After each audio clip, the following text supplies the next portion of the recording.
మనం ఇప్పుడు సోషల్ మీడియాలో చూస్తున్నాం, కుర్చీ మడత పెట్టి కొడితే అనే డైలాగ్ మన ముసలి తాత స్టార్ట్ చేశాడు. అది ఇక్కడ సోషల్ మీడియాని ఆల్రెడీ షేక్ చేస్తుంది. దాన్ని మన సూపర్ స్టార్ మహేష్ బాబు గారు సాంగ్గా క్రియేట్ చేసి అద్భుతమైన స్టెప్స్ వేశారు. సూపర్ స్టెప్స్ అయితే సూపర్ ఉన్నాయి. దాన్ని పాజిటివ్గా తీసుకోవాలని నేను కోరుకుంటున్నాను. Don't take negative. ఒక స్మాల్ వ్యక్తి వేసిన డైలాగ్ని ఒక సూపర్ స్టార్ సాంగ్గా తీయడం అనేది that credit goes to Trivikram and Guntur కారం టీమ్. తమన్ గారి మ్యూజిక్ ఎలా అనిపించింది? మనకి తెలిసిందే తమన్ గారు అద్భుతమైన మ్యూజిక్ డైరెక్టర్, కానీ ఆయనకి కొంచెం ట్రోలింగ్ ఎఫెక్ట్ ఉంది. ఎందుకంటే ఆయన కాపీ చేసి మ్యూజిక్ కొడతారని. ఏది చేసినా అతను అల్టిమేట్గా ఎంటర్టైన్మెంట్ ఇవ్వాలని అనుకుంటాడు.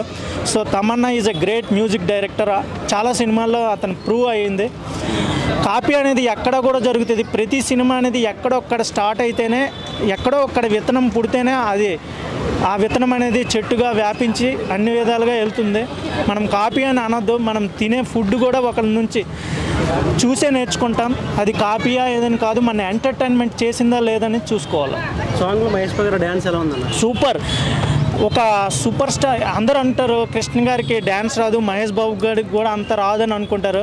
కానీ ఒక యంగ్, ఐ థింక్ ఈ crossed at 50 years age, still is doing like young man. Super.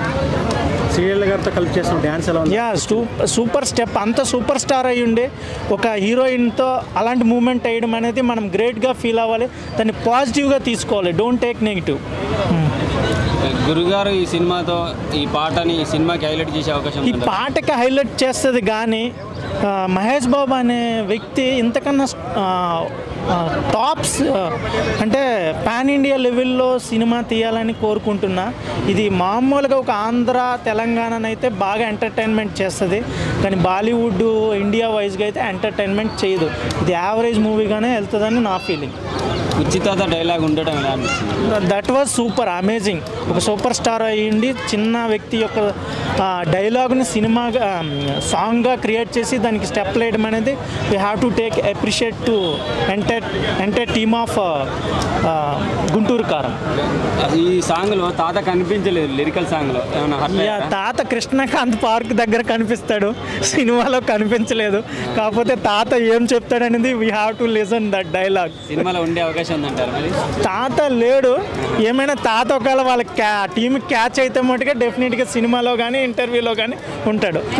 ఒక ముక్కలో గుంటూరు కారం సాంగ్ కుర్చీ మడత పెట్టి, కుర్చీ మడత పెట్టి కొడితే సాంగ్ బ్లాక్ బస్టర్. మా సత్యం 24 ఫ్రేమ్స్ ఛానల్ని సబ్స్క్రైబ్ చేసుకుని బెల్ ఐకాన్ని యాక్టివేట్ చేసి లైక్ చేయగలరు, షేర్ చేయగలరు.